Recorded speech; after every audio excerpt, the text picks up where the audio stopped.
Okay. Hey everybody, Chefbuddy Wungit coming at you with another how and what am I gonna cook tonight moment. I think I know the direction that I'm headed in, so I'm leaning towards a curry. And it's slightly unorthodox. It's not necessarily the traditional approach to a curry, but it's a really effective approach. And it's going to involve potatoes, pork chops, trust me on this, lentils. Some kind of leavened flatbread is absolutely delightful with curries, as any of you who have been out to an Indian restaurant and end up making yourself sick eating naan can attest to. So we're going to move on with the making of the flatbread first. So first things first is bowls. You could just never have too many bowls. So I got probably more bowls than I need, but it's great to have them. So what I'm going to start with first is the flatbread. So of course we begin with the flour. Now this is kind of cool and it's kind of different. This is Einkorn flour. Einkorn flour is like an original wheat. It was one of the grains that was harvested 2,000 years ago. Very different from modern wheat in that it's still the same grain that was harvested 2,000 years ago, whereas modern wheat has been hybridized into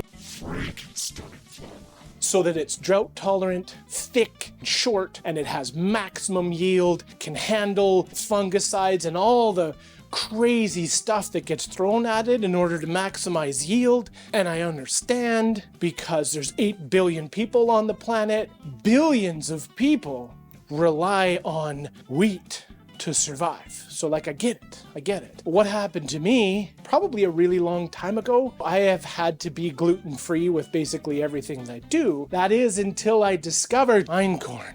My favorite thing to do with it is to make sourdough. It's just so chewy and delicious and hearty and nutty, and there's going to be differences between Einkorn and regular wheat as far as how you work with them, but a quick online search is going to fill you in on what you need to know. For those of you who have to eat gluten-free but are not celiac, because like, I just want to be clear that if you got celiac disease, all the flour is off limits. I don't have celiac disease. I've got severe gluten intolerance. It's amazing stuff. When I first discovered this, I had already been gluten-free for like 10 years. And to be able to eat pizza crust and sourdough bread, pancakes, all the wheaty things has just been best.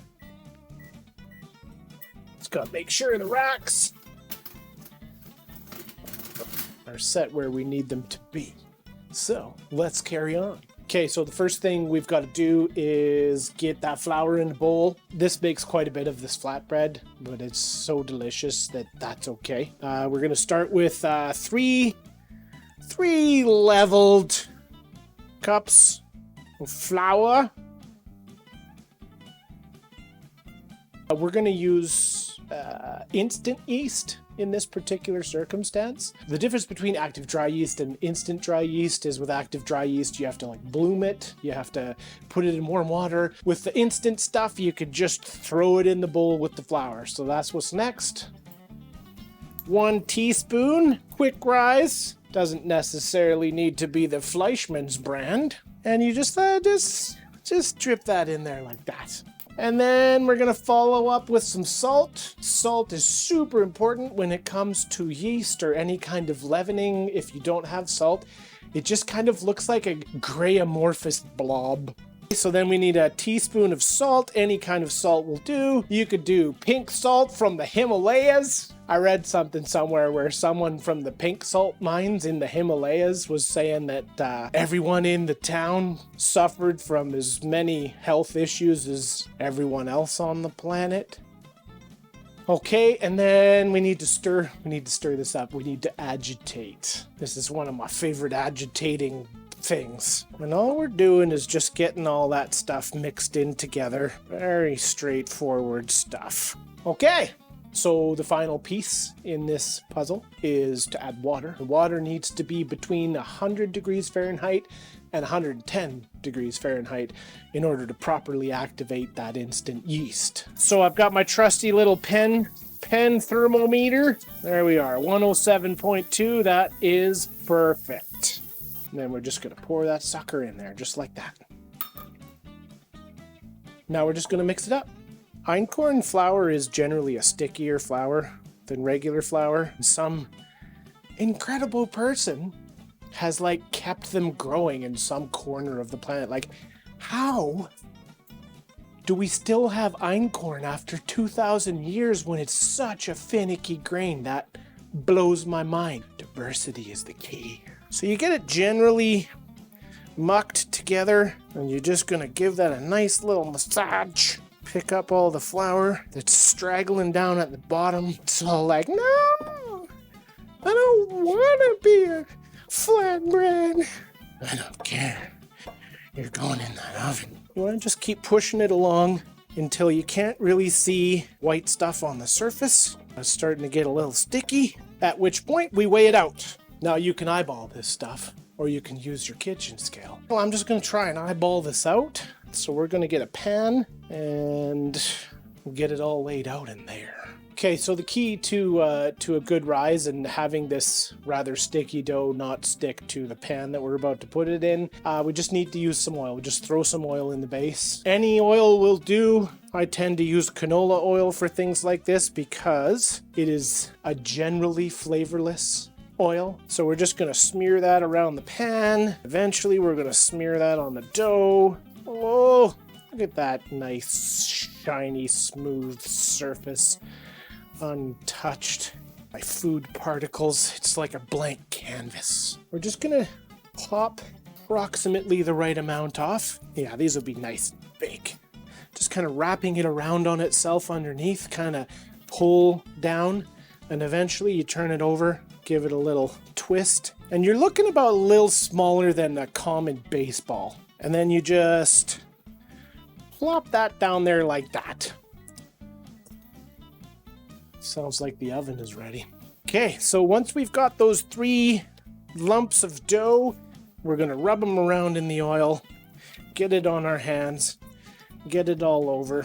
Helps to seal the dough so that it doesn't dry out as it rises. Okay, so I'm gonna throw a tea towel on this and we're gonna set this aside for about an hour, and then we're gonna move on to the main event.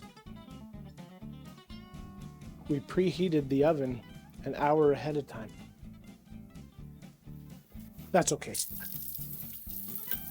So remember when I said that I was gonna use pork chops? There is a trick here that is a fundamental kitchen trick that will help in so many ways with so many dishes.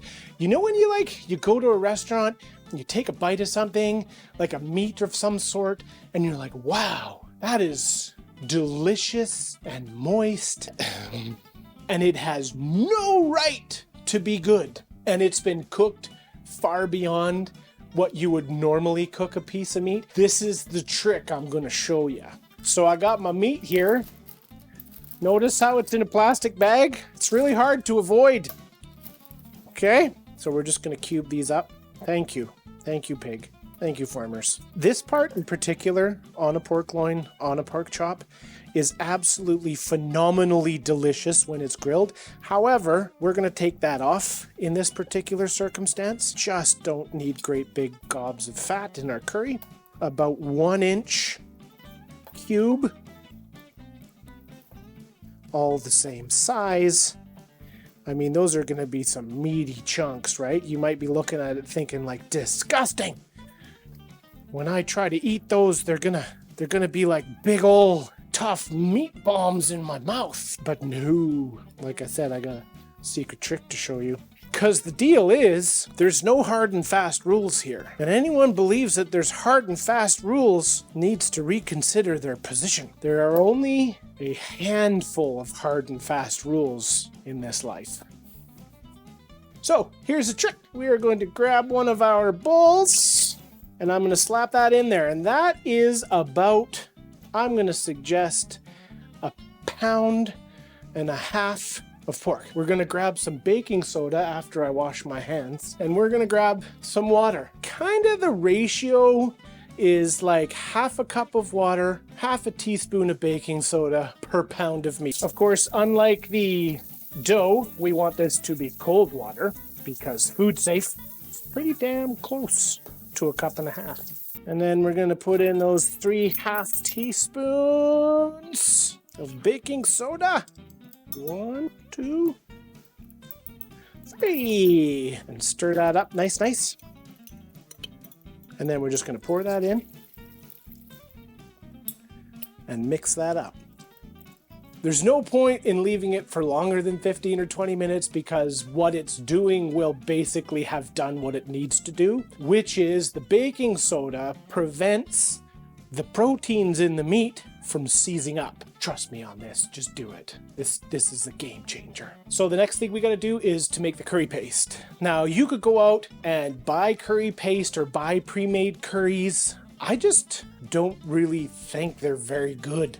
I mean, they're like good to pinch, especially Patak's. Patak's makes a pretty darn reasonable one, but when you could do it at home just as easily and effectively and even more deliciously, why not, right? So we just gotta grab the spices.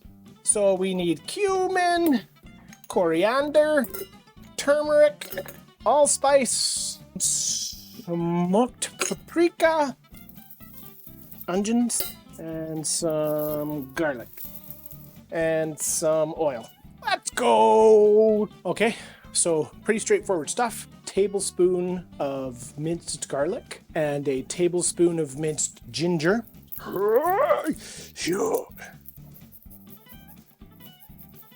Always the trick for ginger processing is a spoon and a rapid scraping movement. All right, we're just gonna mix that all up together. So what we're looking at here is 2 teaspoons of cumin, 2 teaspoons smoked paprika, 1 teaspoon of turmeric, 1 teaspoon of coriander, and just because I like it so much, teaspoon of allspice. We always have to consider a little bit of salt. And then about a tablespoon of oil. Oh, you dirty dirter. And then we're just gonna mix that all together, and it just makes for the most delightful curry. And you didn't have to go buy nothing. Isn't it amazing that you can take a bunch of individual parts and put them together and come up with some magical substance that has never existed before?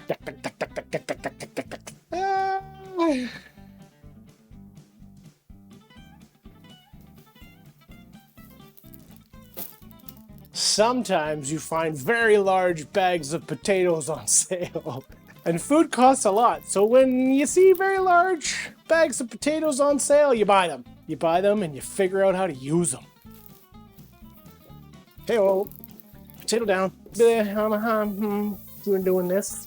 Just getting some moisture in a bowl to receive those potatoes, because potatoes like to be received in moist environments, otherwise they go brown. And what I've grabbed here is 7 small to medium sized russet potatoes. The russet potato is a very versatile potato.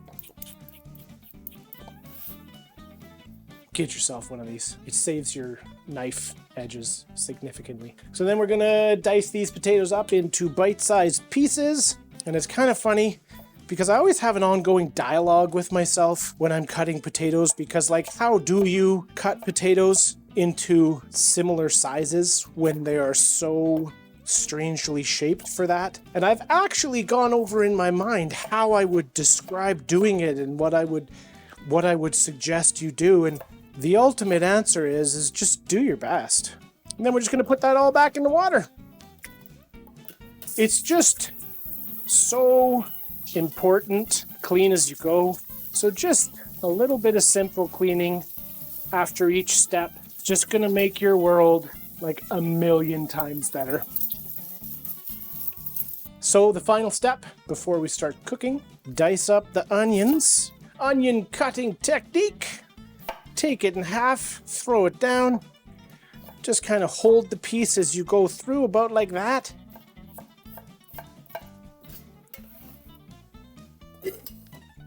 I'm not crying. Are you crying? Onions! So now we get to go on to the exciting part, the cooking of all of these things we've spent the time preparing. One of my favorite pots to cook curries in is enameled cast iron. All right, and then we're gonna get some lentils going here. Basic red lentils. So we're gonna do a cup of red lentils, which of course need to be washed. So we're just gonna do that. This is an important thing to do before you cook the lentils. And we will just pour it through a fine mesh strainer, nice and clean. Slap that in the Instant Pot, and then we are going to cook those lentils with some chicken broth, 5 cups. Okay, I'm going to admit something. I may have made too much lentils, but that's not a terrible thing because lentils are great in many ways. And then we slap the lid on, and because we're using an Instant Pot, we can pretty much guarantee that we're going to obliterate these things, but that's actually what we want to do. So we're going to set it on high for 3 minutes with a natural release. We'll come back to it. So we're going to slap some oil in this. We've got the burner set to medium heat. You could use ghee as well. In fact, it's probably preferable to use ghee, but I don't have any right now and I don't feel like making it.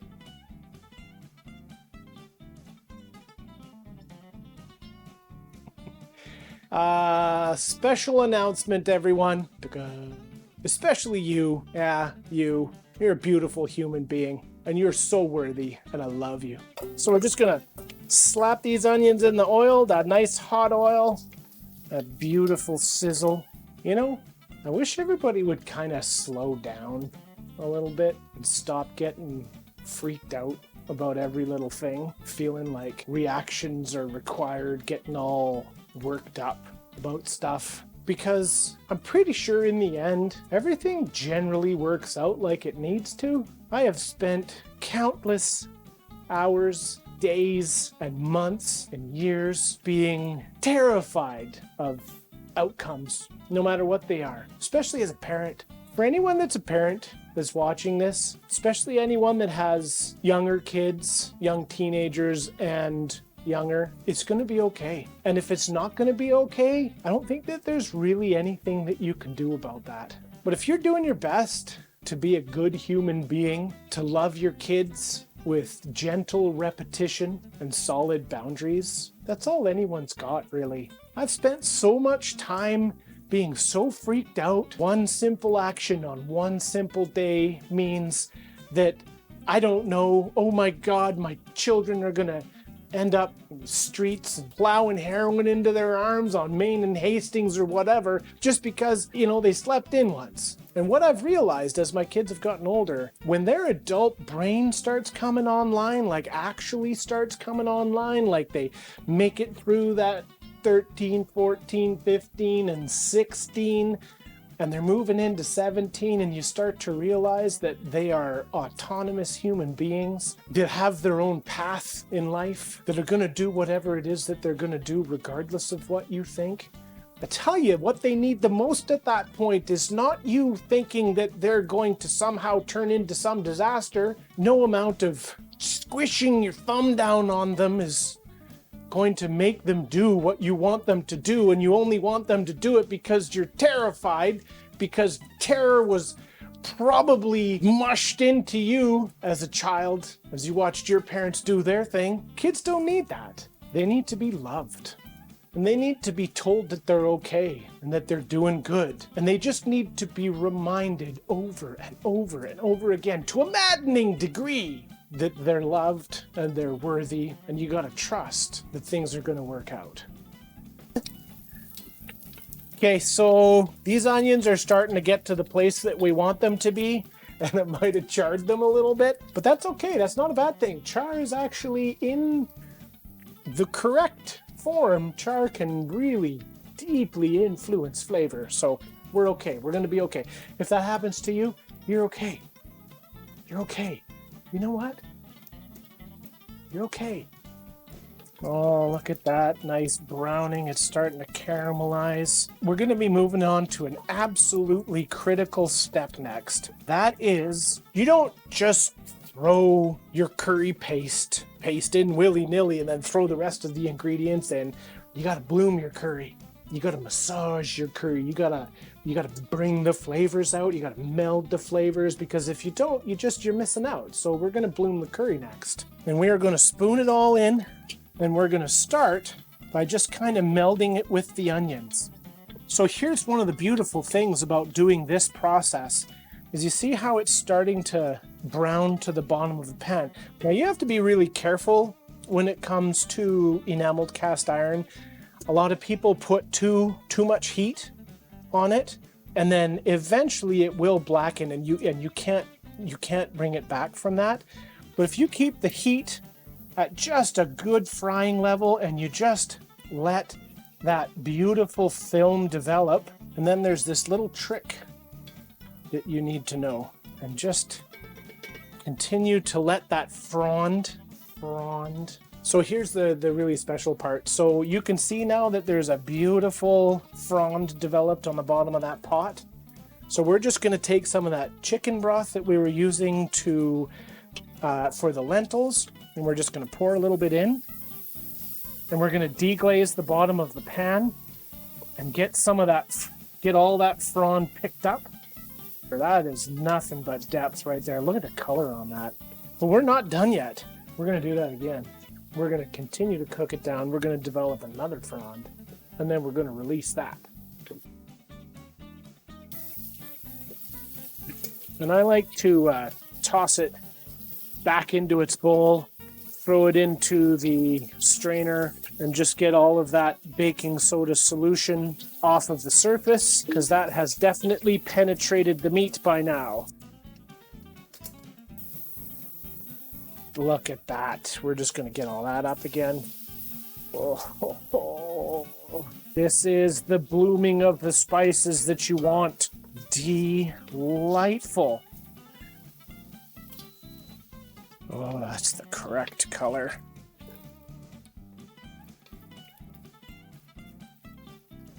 So we're just going to throw the rest of this chicken stock. I'm going to say that there's probably a couple cups left in this, and just give it some liquid to work with.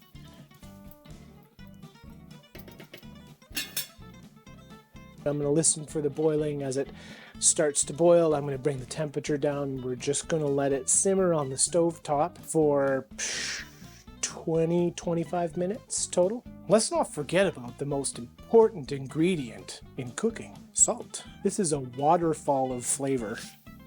Of course, I'm not putting this whole thing in there. There's part of me that wants to. So what we're going to do is we're going to throw probably that much, like a heaping teaspoon.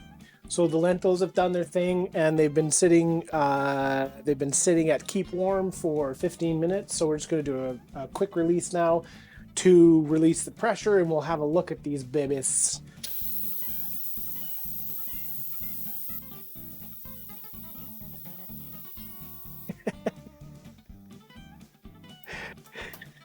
Okay, there we go. Now she's coming free. Oh, look at that. Beautiful porridge of lentils. Flavory flavor mass. All right, it's been about 20 minutes. We're just going to have a look at the state of the nation. Looking good. How are them potatoes coming along? I'm going to say another 5 minutes of solid cook time. So while we're waiting for this stuff to wrap up, we're going to deal with this flatbread. Let's have a look at what those little yeasties have done. Look at that. So what I'm going to do is I'm just going to make these in the pan that they're in. So as you can see, they've developed a skin, which is great. So I'm going to take each one and I'm going to flip it over, and I'm going to scrape up whatever's stuck to the pan, because like I said, this stuff is sticky. And I'm just going to stretch it out by hand, almost like a pizza dough. And that skin developed underneath is going to work beautifully in just helping it to not stick. I might be inclined to actually cook this, but it's pretty beautiful. That's a pretty beautiful bit of flatbread there. All right, we've fudged that around enough, and we're going to throw that into the oven. That is, after I've sprinkled it with flavor crystals, garlic salt. Let's go. And we're going to leave that in the oven for 5-10 minutes. We'll see what it takes. It's kind of an eyeball thing. And we're sitting around the 25 to 30 minute mark on this.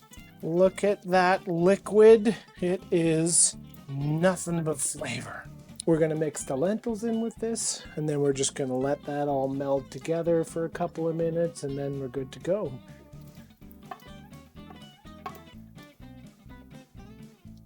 Absolutely beautiful. This is a very saucy curry. And now we just have a couple of finishing moves that need to be made. I didn't put any heat in this, and I do like a little bit of heat, but I know that some people aren't so much into the hot in mouth kind of thing. So I am going to throw just a few red pepper flakes in this. Some fresh cracked pepper. At this point, it becomes salt to taste. Oh, good Lord.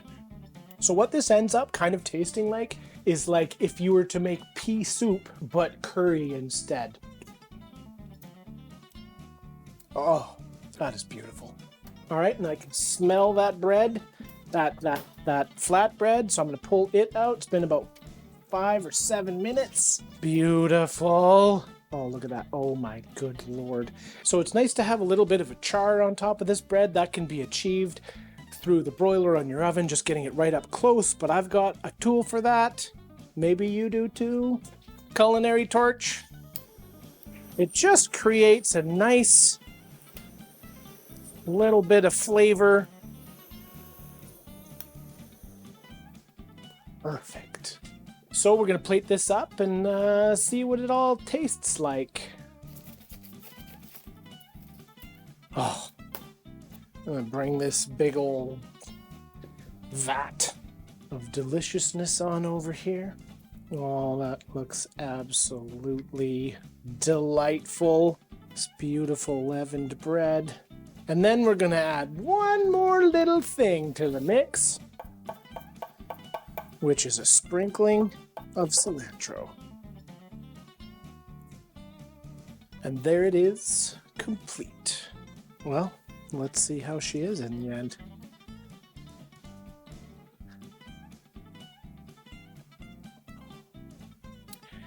That is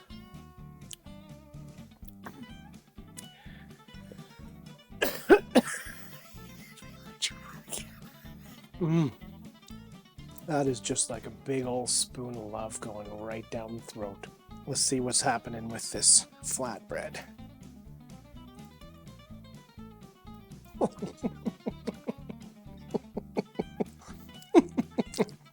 You know, for as little work as it was to do this, this is the kind of thing that elevates a dish. Oh, that's beautiful. Oh, it just falls apart in the mouth. This is absolutely beautiful. You can't go wrong. This is Chefbuddy Wungit after a night of winging it. I'm going to grade this an A+. Wish you were here. Love you all. Until next time.